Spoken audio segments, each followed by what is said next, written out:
Hello everybody and welcome.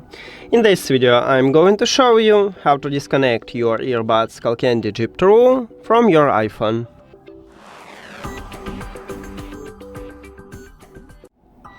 You have to start by open settings and then go to the Bluetooth. At the device list, click the information icon near to your earbuds.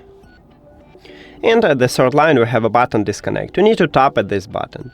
But before I tap on it, I will tell you the difference between disconnect and unpair. So when you select to disconnect your earbuds, you will stop Bluetooth connection with them, but leave it at the device list. And if you select to unpair and click forget this device button, you will totally remove your earbuds from your phone. So if you need this, you need to tap at another button. But let's disconnect it.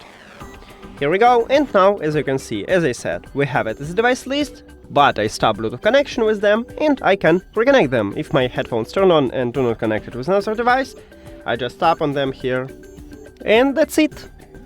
Thank you for watching this video. If you found it helpful, please consider subscribing to the channel and leave the like on the video. See you later!